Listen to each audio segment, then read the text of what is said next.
Tout le monde, c'est Cyclisme 3D, j'espère que vous allez bien. Moi ça va nickel, aujourd'hui on se retrouve pour une toute nouvelle vidéo sur la chaîne YouTube. Et comme vous l'avez vu au titre et à la miniature, aujourd'hui c'est une toute nouvelle vidéo qui va être une vidéo course qui est dans la tradition de ce qu'on fait sur la chaîne YouTube. Car tout simplement, on va se faire un championnat du monde avec l'équipe de France. Et j'ai hésité entre celui de San Sébastien et celui de Com, et je pense qu'on va partir sur Com. Donc évidemment on se met en champion, base de données, une chute avec blessure, préparation activée, normaux. Les incidents de course, en tout cas leur régulation, leur nom quoi. Tous les coureurs pour les chutes, oui pour les chutes ça. Chute avec blessure et évidemment maladie normale. En tout cas, n'oubliez pas de vous abonner, d'activer la cloche de notification, de liker, partager, commenter et de venir me rejoindre sur Insta. Et sur TikTok, c'est Cyclisme 3D. Je suis très content de vous retrouver aujourd'hui pour ce championnat du monde. En ce dimanche, souvent c'est la troisième vidéo qu'on fait sur la chaîne. Cette année, il n'y aura pas de gameplay découverte. Hein. Je vous ai dit qu'on allait se faire un gameplay, c'est vendredi. Alors, je suis sorti du mode, d'accord. C'est vendredi jeudi prochain, donc on va s'en faire. On sera même deux vidéos ce jour-là. On va se faire le gameplay avec une étape avec soit Lenny, je pense, et une étape avec également Julien Lafilippe. Je pense notamment la flèche wallonne pour Alaphilippe. Et je pense qu'une étape de montagne avec Lenny Martinez peut être sympa. En tout cas, voilà, se faire un petit gameplay. Par contre, pour le tour en temps réel, je vais devoir commencer dès mercredi. Alors d'habitude, je fais à partir du jeudi, donc le jour de la présentation des équipes, parce que jeudi après-midi, je suis pas chez moi jusqu'à la soirée, parce que je suis à un anniversaire d'un pote. Et vendredi matin, c'est pas trop possible, et le vendredi soir, je suis en festival pendant 3 jours. Sachant qu'en plus, je ne suis pas là du 15 au 23, donc autant vous dire que j'aurai pas mal de vidéos à faire en avance. Donc, on va partir avec Lenny, Gaudu, il y aura Sivakov à nos côtés, Armirail, Cavagna. Je pense déjà, on va enlever Pierre Latour, on va mettre Alaphilippe. Je sais que j'ai augmenté pas mal en stats Alaphilippe, mais j'avais envie de le voir ici. Armirail, on a toujours besoin d'un Benoît Armirail, mais je pense que j'ai quand même envie de voir Paul Sexas, autant vous dire. Et puis Cavagna, je pense qu'on va mettre Romain Grégoire, que lui aussi j'ai pas mal augmenté. C'est vrai qu'on peut. Et en plus, on pourrait mettre Romain Bardet. Hein. Désolé Guillaume, mais c'est vrai qu'il y a Rominou pour son dernier tour. Donc autant vous dire que Romain Bardet, on va se le prendre. Donc on part avec Lenny, David, que j'ai augmenté, Sivac, Romain, Sexas, Alaphilippe et Vauquelin, voilà. Bon, j'en ai augmenté pas mal, je crois que je les ai tous augmentés, sauf Sivakov en stats, mais bon. Moi, je me suis dit que ça pourrait être sympa. Championnat du monde. Les coureurs seront en terrain connu sur les deux boucles qui composent ce championnat du monde, puisqu'ils emprunteront les emprunteront certaines routes du Tour de Lombardie. Ils devront notamment gravir le Civiglio à 5 reprises, ce qui place les grimpeurs comme les principaux prétendants au titre mondial. 239 km, ça va être parti pour ce championnat du monde. Voilà. On se le fait avec l'équipe de France comme souvent sur la chaîne YouTube. Voilà, c'est une des traditions. On avait fait là, en 2020 la carrière équipe de France. C'était la seule fois où on avait fait un seul épisode de cette carrière. Mais là, je me suis dit que ça pouvait être bien de s'en faire avec cette équipe de France tous les ans. C'est une tradition en début de jeu sur la chaîne. Enfin, dans les premières vidéos. Donc, on a quand même en pic de forme David, en bonne forme, pardon. Sivakov, Vauquelin, Alaphilippe, Sexas. Et en forme classique, Romain Bardet et David, Lenny Martinez. Je pense quand même que le mieux, c'est de prendre Lenny Martinez en termes de note physique, hein, forcément. Qui est quand même mieux que David Gaudu, même si en montagne, David Gaudu serait meilleur en note montagne. Il serait quasiment pareil. En vrai, les deux sont pas mal. Mais je pense quand même que Lenny Martinez, ça peut être bien. Et puis, c'est la nouvelle génération, Lenny Martinez.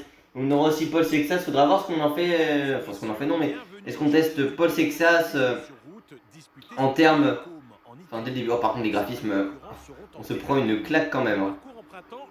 Alors que je sais que ça fait 3 semaines que tout le monde joue au jeu, mais quand même, ça fait ultra plaisir. On se retrouve du coup aujourd'hui à Com, en Italie, à Como plus précisément, pour ce championnat du monde sur les routes du Lombardia qu'on avait déjà fait à plusieurs reprises. Il me semble déjà sur TDF 22 en championnat du monde, c'est quasiment sûr qu'on l'avait fait parce que 2021 on avait fait Imola. Là, je crois qu'on l'avait fait en 2023 celui-ci et San Sébastien c'était l'an dernier. Je suis quasiment sûr qu'on l'avait fait en 2023 celui-ci, voire même en 2022. Pour moi on l'aurait fait 2 fois celui-ci. Voilà, avec le vélo Mérida de Lenny. Là j'ai fait quelques surprises qui sont sortis en ce samedi 28 juin. Voilà, j'ai fait des startlist qui sont déjà sortis pour le Tour de France en temps réel. Donc j'ai déjà fait la Bahreïn Victorious, j'ai déjà fait UAE Visma Red Bull. Donc voilà, j'ai également fait Intermarché qui a déjà sorti sa sélection Israël. Pas beaucoup d'équipes ont déjà sorti leur sélection. Mais bon voilà, je me suis dit que ça pourrait être assez intéressant de se faire ce championnat du monde parce que on respecte une des traditions de la chaîne YouTube et c'est toujours un plaisir d'être avec l'équipe de France. De mon côté, je me ferai un petit championnat du monde quand même en difficulté légende avec l'équipe de France. Tous les ans, je m'en fais au moins un championnat du monde en difficulté légende avec l'équipe de France et avec les légendes du coup. Enfin les légendes, je prends Bernard Hinault et compagnie. Hein. Bon, on va avoir le trophée gagné, terminer un championnat du monde gagner un championnat du monde en difficulté légende. Bref, on va pas non plus tant parler que ça, on va se retrouver tout de suite un peu plus loin dans l'étape. Écoutez, un petit point sur la course. Au moment du dernier ravitaillement, on a tout le monde sauf Paul Sexas pour notre équipe qui sont dans le bon groupe parce que Paul Sexas est tombé dans la descente du Civiglio malheureusement. C'est dommage parce qu'on avait vraiment tout le monde qui était bien pour notre formation. Enfin pour notre sélection plutôt. Voilà, j'ai donné les ravitaillements pour le moment un championnat du monde où il n'y a vraiment pas spécialement beaucoup de bagarres. Éventuellement, voilà, on a 2 minutes de retard sur une échappée de 4 coureurs. Hein, avec Curry, oui, le néo-zélandais, Warbas, Virton, le luxembourgeois, Camille Gradec, le polonais, et Warbas, l'états-unien. En ce qui concerne notre sélection, pour le moment, voilà, on n'a pas fait d'effort. De toute façon, c'est pas nous, très clairement, de rouler en tête de peloton.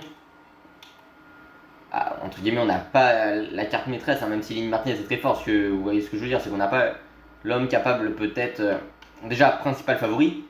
On n'a pas la personne capable d'aller chercher éventuellement le titre en tant que supra favori. Donc voilà, c'est pas à nous de rouler aujourd'hui. Ce qui nous va très très bien, hein, on va pas se mentir. Mais bon, voilà, en tout cas, c'est assez compliqué pour le moment, entre guillemets, pour l'équipe. Parce que bon, compliqué parce que forcément, on a pas mal de corps qui perdent pas mal d'énergie. Je demande à Sexas de rouler, mais Sexas, je pense qu'on va lui dire d'arrêter. Hein, parce que bon, il a 3,09. C'est vrai qu'il pourrait revenir éventuellement, mais il y a d'abord le groupe Simonès qui pourrait, avec lequel ils vont faire une jonction qui peut revenir et on va surtout un peu plus simuler parce que bon, Lenny Martinez se met toujours en mode protection alors que protège pas. Enfin, t'es limite leader, t'as des meilleurs stats que David, je veux bien qu'ils soient en pic de forme, mais bon voilà. C'est que ça, je lui ai demandé de prendre son gel bleu, visiblement il a pas envie de le prendre, voilà. Et puis premier passage dans le Civiglio qui a juste un petit peu, voilà. Distancé quelques coureurs, mais sans plus hein, pour le moment. Allez, vous savez quoi, on va se faire ensemble, c'est 35 derniers kilomètres et cet avant-dernier ainsi que ce dernier passage dans le Civiglio. Ça vient d'attaquer avec Remco Evenepoel, il y a un groupe avec Vingegaard également.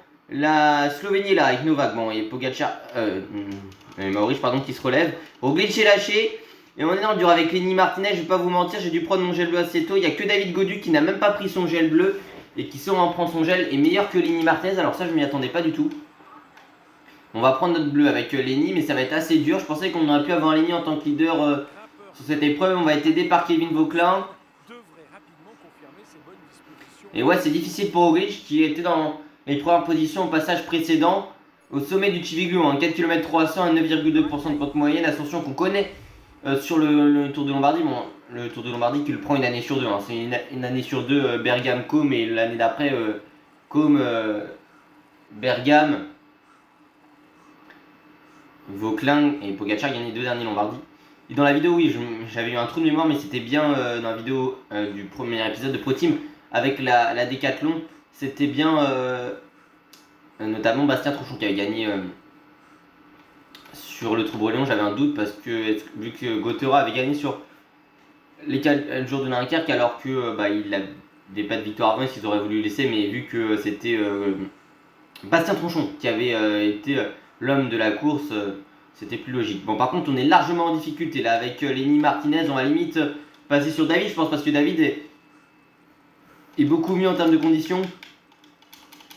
On va quand même essayer, enfin, on va lui dire de rouler à 100. En tout cas, Vauquelin qui va essayer de l'amener.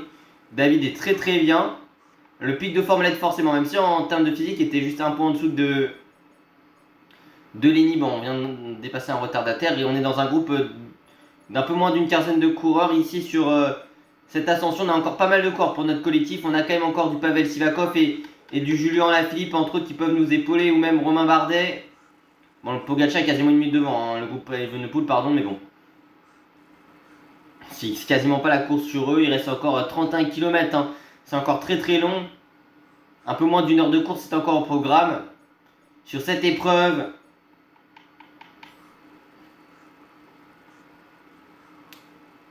au final, il n'y a que 2 parcours officiels de championnat du monde qu'ils ont fait sur TDF. À moins que celui de Saint-Sébastien, c'est soit celui de 97, mais je ne pense pas. Parce que 97, c'était la victoire de Laurent Brochard, qui était le précédent français champion du monde avant Julien Philippe, qui avait fallu attendre 23 ans avant la victoire d'Alaphilippe, puis Alaphilippe qui fasse le doublé, donc 2020-2021. Mais pour moi, non, c'était pas celui-là. Enfin, de toute façon, ça m'étonnerait, même s'ils ont fait dans la version Golden du jeu des maillots supplémentaires et l'étape de 2006 de la Toussuire, qui se met en pro team dans les variantes. En l'occurrence, moi je l'ai pas acheté cette version-là. C'est pour ça qu'aussi en pro team, vu que c'était les maillots assez basiques, on voit notamment sur le mode. Enfin, sur le mode Critérium, quoi. De jeu en ligne. Enfin, le mode en ligne, pardon. C'est de ces maillots-là qui sont disponibles à part avant ceux de l'édition Golden. J'ai pas décidé de prendre. Non, même pas Golden, pardon, Deluxe. Là, je me suis trompé. Mais oui, c'est la version Deluxe. Je l'ai pas acheté honnêtement, cette version-là. Ni même l'extension qui permet d'avoir les maillots de Visma spécial Tour de France depuis 2021. Bon, Sivakov va ramener David Gaudu. On est dans les 25 premiers de ce championnat du monde pour le moment. On a un groupe de 15 ici. Bon, après, Pogacar, une vingtaine de secondes devant. Enfin, pour Remco et Pogacar a pris 30 secondes d'avance sur nous. Après, franchement, on est plutôt bien pour le moment. On est quasiment avec la plupart des coureurs de notre niveau. Il y en a 4 parmi les principaux favoris qui sont devant nous. Est-ce qu'on arrivera à dépasser le gros Butrago? C'est pas spécialement dit, mais bon. Et derrière, où est passé Lenny Martinez? Et bah, il est de retour, Lenny Martinez, dans ce groupe-ci. Kevin Vauquelin est également présent. Enfin, il est juste derrière. Il nous manque juste Kevin Vauquelin et Paul Sexas. D'ailleurs, où est passé Paul Sexas pour l'équipe? C'est vrai que on se pose la question, où est passé Paul Sexas? Ah bah, il est très très loin, Paul Sexas. Il est à 18 minutes, malheureusement. Ah, j'ai quand même lui dire d'essayer au moins de terminer à 100, histoire de pour voir à quelle place il peut terminer, Paul. Il est sur le sommet du précédent. Enfin, sur le sommet du Chiviglio, Paul Sexas. Il y a qui dans le groupe Evenepoel? Il y a Vingegaard et il y a Juan Ayuso. Bon voilà, en tout cas pour le moment, je vais juste essayer de voir un peu où il se situe. Enfin, Paul Sexas, je sais pas, il est quand même derrière Gradec et Marco, alors je pense quand même qu'il peut les rattraper. Il y a quand même un gros groupe avec Pellizzari. Je suis pas sûr qu'il pourra rattraper tout le monde, mais on sait jamais. Si Paul Sexas peut éventuellement rattraper tout le monde.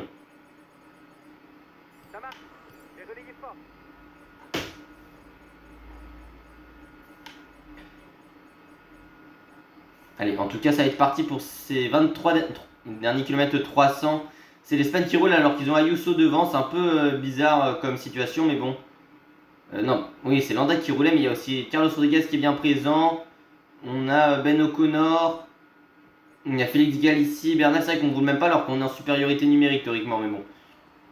On n'est pas parmi les principaux favoris. Il y a quand même Roglic dans ce groupe, donc Primoz Roglic aurait plus intérêt à rouler alors qu'il a. Mais sauf que.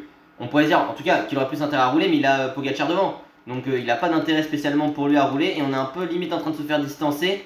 Pogacar qui va voir la jonction du groupe avec Remco Evenepoel, Ayuso et Vingegaard revenir sur lui. C'est vrai qu'aussi je parlais de la carrière équipe de France, où je voulais en faire pas mal, mais le problème d'une carrière équipe de France, ça aurait été qu'on aurait eu à de multiples reprises.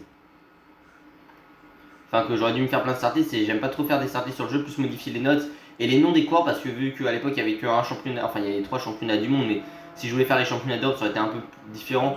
Et j'aurais voulu faire par rapport au parcours qu'il y avait dans le futur, donc c'était un peu compliqué à faire entre guillemets. Enfin, et ça m'aurait donné un peu trop de temps. Après, j'avais eu aussi l'objectif de la carrière SES Sélection Nationale, où je prends une section qui a eu des résultats un peu moins bons ces dernières années sur les championnats du monde et championnats d'Europe, ou même autres, mais surtout championnats du monde et championnats d'Europe. J'avais fait l'Espagne et l'Allemagne sur TD22, et sur le 23 j'avais fait avec l'équipe du Danemark. Là j'en ai fait que 3 alors que j'aurais voulu en faire pas mal, mais bon. J'étais inspiré de SD qui faisait ça sur FIFA avec les pour la patrie à une époque, ou même retapé.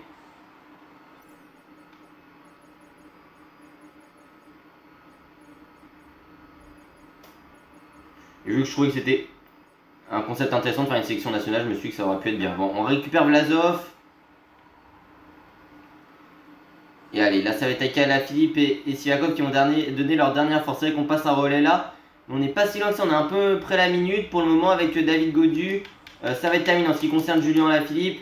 Sivakov va pas tarder non plus, tout comme Lenny Martinez. Non, Lenny Martinez, non, ça va être à David Gaudu d'être protégé si possible. Romain Bardet, voilà, qui va nous épauler aussi dans ce final de championnat du monde. On est encore très très bien avec David en termes de barre bleue. On va prendre tout notre gel bleu maintenant.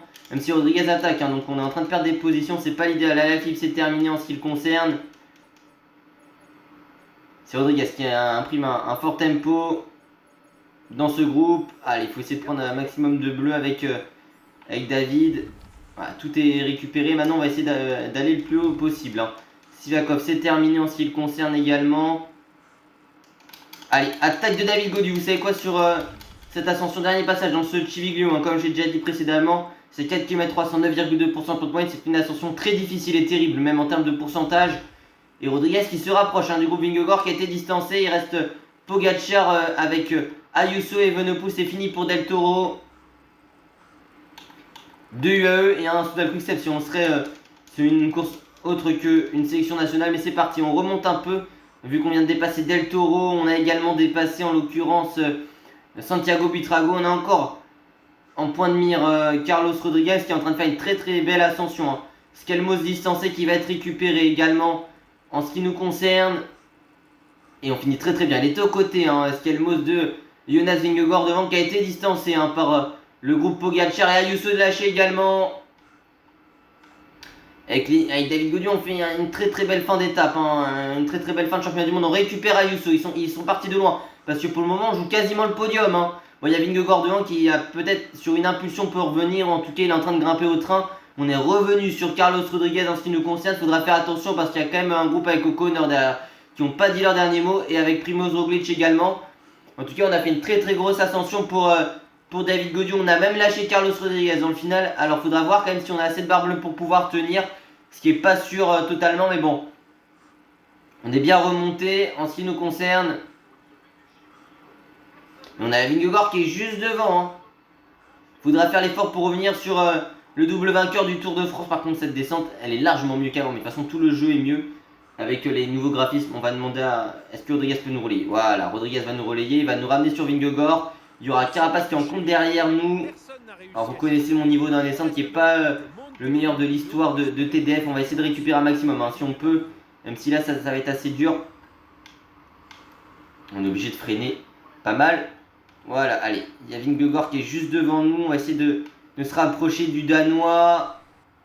Parce que ça pourrait nous offrir l'opportunité de jouer le podium. Hein. Oh putain, j'avais pas vu le virage là. Ça faisait un peu sombre. Et au final, Rodriguez lui a fait la jonction avec Vingegaard qui est peut-être un peu cramé. Hein. Sur cette fin d'épreuve, faudra voir. En tout cas, nous on va essayer de revenir dans cette dernière portion de descente. Essayer de récupérer quelques pixels de barre bleue. Qui pourront nous être utiles. Et ça va être le retour de David Gaudu, Vingegaard et Rodriguez dans la bataille pour le titre mondial parce que Pogacar est juste devant avec notamment Remco Evenepoel. Rodriguez, ce serait peut-être à lui de collaborer parce qu'il est en relais 110, il passe même pas. Mais frère, repasse. Sachant que tu as fait rouler ta section la plupart du temps. Nous, on a juste fait rouler au pied du Civiglio. Il y a éventuellement un retour avec Carapace, Roglic un peu plus loin en l'occurrence. Moi je passe des petits relais, même si je suis en pic de forme avec David, je suis pas du tout le plus fort. Et Monte Olimpino, dernière ascension de la journée. Monte Olimpino qu'on a fait à une multitude de reprises. Vous savez qu'on va attaquer dès le pied avec David Gaudu, 1 km 500 à 6,4% de pente moyenne. L'attaque de David Gaudu pour essayer de revenir sur le groupe Pogacar. Alors Rodriguez est revenu sur nous avec Vingegaard également. On n'y comprend plus rien. Et ça va être Turbogel plus attaque de David Gaudu. C'est parti pour le français dans cette ascension. On n'y comprend plus rien. On voit juste un maillot vert de la Slovénie, un maillot de la Belgique juste devant. Et on a fait une très très forte ascension avec David Gaudu, une très très forte fin d'étape et de championnat du monde. Enfin, je dis étape à chaque fois alors que c'est un championnat du monde, vous avez capté. On a lâché Vingegaard. C'est vrai que j'avais zappé qu'on avait le turbo gel vent. Allez, Rodriguez, il faut qu'il nous fasse l'effort pour revenir. Allez, Rodriguez. Allez, nous on aura juste une toute petite portion. Après, s'ils sont cramés, on ne sait pas ce qui peut se passer. On va devoir essayer de revenir ici. C'est la flamme rouge qui va se rapprocher la barre des deux. Enfin, l'arche, même s'il n'y a pas d'arche pour les deux derniers kilomètres, mais vous avez capté. Allez, il faut revenir. C'était plutôt pour les 20 derniers kilomètres, mais bon. Allez, on va lancer notre sprint très très tôt avec David Gaudu. On n'est pas du tout le plus rapide, mais ils ont l'air d'être cramés devant. Même si c'est Pogacar devant, nous aussi on sera cramés, on aura trop de retard. On ne pourra pas les dépasser avec David Gaudu malheureusement. On va quand même se offrir un très très beau résultat pour l'équipe de France qui était inespéré. Quand on regarde un moment l'étape, j'ai pas vu Rodriguez nous rattraper même s'il avait un surplus de vitesse dans les derniers mètres visiblement.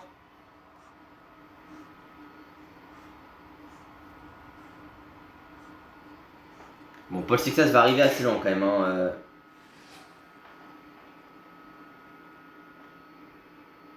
on n'y a rien compris au final de cette épreuve. Alors qu'en parallèle, je suis les championnats de France féminins. On est à 48 km de l'arrivée. Mais ouais, assez étonnant ce final. Je pense qu'on aurait limite pu partir de plus haut, en tout cas sur notre barre bleue. Mais après, en termes de barre rouge, on n'avait plus rien. Mais c'est vrai que. On aurait peut-être dû se faire plus confiance avec David. J'aurais peut-être même dû être sur David d'entrée, mais je pensais pas que David aurait eu la force par rapport à un Lenny Martinez. Parce que c'est vrai que Lenny Martinez, il est meilleur en stats, mais seulement en forme classique, alors qu'un David en pic de forme va chercher sûrement un podium sur les championnats du monde, qui est, comme j'ai dit, c'était inespéré. Mais ça va être un énorme résultat dans la carrière de David. Il avait déjà fait 3ème d'un Liège-Bastogne, c'était en 2021, et une 4ème place en Tour de France, même 6ème d'une Vuelta. Top 10 sur Lombardie l'an dernier, mais là c'est un énorme résultat pour David Gaudu. Victoire de Remco Evenepoel qui devient champion du monde pour la 2ème fois de sa carrière. Ça aurait été soit lui, soit Tadej Pogacar pour un 2ème titre mondial. Mais c'est Remco, après 2022, qui s'impose ici. Remco Evenepoel, champion du monde, ici, à Como. Et la crème de la crème termine un championnat du monde, très bien. Ça nous fait un trophée supplémentaire sur le jeu. On va chercher la 3ème place avec David Gaudu. Pour l'équipe, on a quand même bardé dans le top 15. C'est que ça, ce qui a fait finir 44ème, 27ème pour Vauclin, 21ème pour Julien, 18ème pour Sivakov, Lenny Martinez 17ème et Bardet 13ème. Derrière, ça a dû s'enterrer totalement. Après, c'est vraiment le dernier Civilio qui a fait très très mal. Et honnêtement, j'aurais peut-être même dû faire rouler mon équipe un tout petit peu plus tôt. Je pense que même à la Philippe et Sivakov qui était un peu cramé, je pense que Lenny Martinez ou Bardet nous aurait passé quelques relais. Ça aurait été vraiment intéressant parce que les deux nous passent en relais. On serait largement, en tout cas largement, je pense pas, mais on aurait pu revenir. Aller coiffer un peu Pogacar, Remco Evenepoel sur la ligne. Le podium final de ces championnats du monde, c'est Remco Evenepoel, le Belge Vassal Quick-Step, qui s'impose en 6h, 10 minutes et 3 secondes avec devant Tadej Pogacar, le Slovène de la Slovénie, de l'équipe de Slovénie dans le même temps. Et puis à 10 secondes, c'est David Gaudu, le français de l'équipe de France. Et Remco Evenepoel pour l'équipe de Belgique, forcément. Très très bien. En tout cas, j'espère que cette courte vidéo vous aura plu. Si c'est le cas, n'oubliez pas de vous abonner. Non, je l'ai fait que d'une traite, je précise, c'est juste que au cas où, par rapport à une erreur de stratégie pour Lenny Martinez quand je prenais mon gel très tôt. En tout cas, j'espère que cette vidéo vous a plu. Si c'est le cas, n'oubliez pas de vous abonner, d'activer la cloche de notification, liker, partager, commenter et de venir me rejoindre sur Insta et sur TikTok, c'est Cyclisme 3D. Nous on se retrouve demain pour une nouvelle vidéo. Demain, on sera lundi, donc je pense qu'on va se faire un épisode de Pro Team, le 2ème que je vais tourner tout de suite. Demain, ce sera le Pro Team. Dans 2 jours, ce sera l'épisode 2 de Pro Leader. Mercredi, l'épisode 3 de Pro Team. Et puis, on se retrouvera notamment dès la semaine, dès jeudi. Peut-être pour une petite vidéo avec Alaphilippe et Lenny Martinez que j'avais envie de tester sur ce jeu pour les deux. Et puis, on aura une 2ème vidéo jeudi qui sera assez importante vu que ce sera tout simplement la vidéo qui parlera du dispositif qu'on aura sur la chaîne YouTube pour le prochain Tour de France en termes d'équipe que je vais prendre pour le tour en temps réel, de vlog, même pour les débriefs, j'essaie d'en faire maximum parce que c'est vrai que ces derniers temps je fais limite un débrief un jour sur 2 et encore si on compte peut-être les 12 débriefs aux alentours qu'il y a eu l'an dernier, il y a aussi quand même dedans le débrief le grand débrief du tour et la preview du Tour de France. Donc en soi ça compte pas trop, mais vous voyez l'idée, on va essayer d'en faire maximum, même si je serai pas là pendant pas mal de jours, j'essaierai d'en faire pas mal. Il y aura le tour en temps réel, comme j'ai dit, il y aura des vlogs parce que je serai sur le Tour de France Hommes et sur le Tour de France Femmes. Le Pro Team reprendra comme d'habitude normalement le lendemain de l'arrivée du Tour de France cette année sur les Champs-Élysées. Donc voilà, le lendemain de l'arrivée du Tour, comme j'ai dit, on aura le Pro Team. Cette année, pas de mal Tour 100% montagne. Ce qui fait aussi qu'il y a eu des vidéos un peu plus tard, voilà. Mais on sera pas mal de vidéos, vous inquiétez pas. Du 5 au 27 juillet, ce sera le Tour de France en 12ème édition. Il y a la pub à l'heure actuelle sur France Télé. Parce que je regarde, comme je vous l'ai dit, le championnat du monde, championnat de France féminin. Bref, sur ce, à bientôt. Vendredi, du coup, il y aura aussi, je ne l'ai pas dit, mais la grande preview du Tour de France, même si je serai très peu là le matin et le soir. J'aurai une soirée, j'aurai un après-midi, un anniversaire et la soirée, un débrief, une soirée aussi chez un pote, mais vous inquiétez pas, je serai quand même présent déjà dès le mercredi pour pouvoir vous faire les premières étapes du Tour en Tourelle, essayer d'aller jusqu'à l'étape 4-5. Le jeudi matin, je vous ferai, je pense, quand même la vidéo sur le Tour en temps réel. Et puis, le grand débrief du Tour, je pense, la grande preview, j'essaierai de vous la faire très rapidement. Bref, C'était un peu long cette conclusion. En tout cas, j'espère que cette vidéo vous a plu. Si c'est, ou même si vous êtes tout trop. Si c'est le cas, n'oubliez pas de vous abonner, d'activer la cloche de notification, liker, partager, commenter, de venir me rejoindre sur Insta et sur TikTok. C'est Cyclisme 3D pour tout bien. À la prochaine. Ciao.